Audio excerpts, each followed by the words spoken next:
Mahigpit ang utos ni Pangulong Ferdinand R. Marcos Jr. sa mga kinauukulang ahensya ng pamahalaan na magpatupad ng mga hakbang para proteksyonan ang mga mag-aaral sa loob man o labas ng paaralan. Binigyan diin ng Pangulo na walang puwang ang karahasan, kapabayaan at anumang banta sa kaligtasan ng mga mag-aaral. Narito ang report.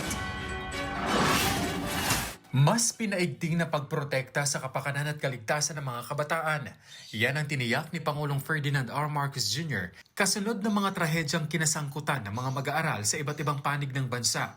Sinabi ng Pangulo na dapat maging ligtas ang mga paaralan at iba pang lugar ng pagkatuto mula sa karahasan, kapabayaan at iba pang panganib na kinaharap ng mga kabataan.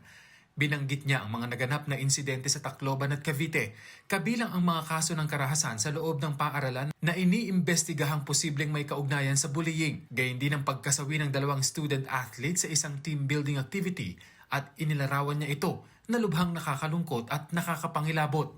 Nakakadurog talaga ng puso. Magkaiba man ang mga pangyayaring ito, iisa ang mensaheng ipinapakita nila sa atin. Kailangan maprotektahan ang ating mga kabataan. Maprotektahan laban sa karahasan. Maprotektahan laban sa kapabayaan. Maprotektahan laban sa panganib. At maprotektahan laban sa mga tahimik at pinagdaraanan at pasaning dinadala ng marami sa kanila.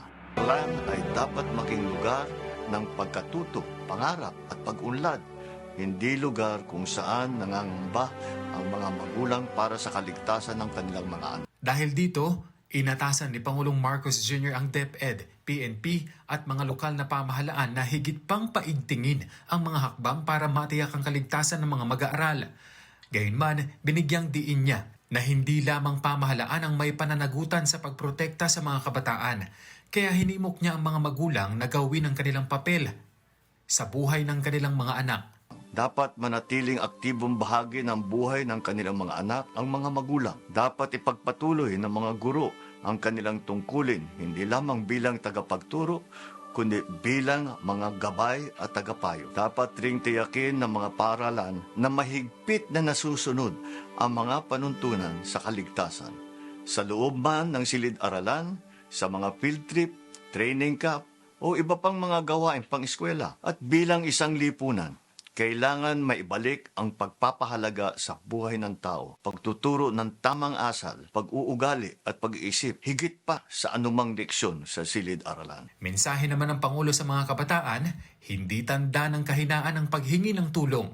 Mahalaga ang inyong buhay. Mahalaga ang inyong mga pinagdadaanan. At ang paghingi ng tulong ay hindi kailanman tanda ng kahinaan. Sa mga magulang naman, huwag maliitin ang halaga ng isang simpleng pag-uusap kasama ang inyong anak. Minsan, ang pinakamahalagang proteksyong maibigay natin sa ating mga anak ay ang ating oras, atensyon at pag-unawa.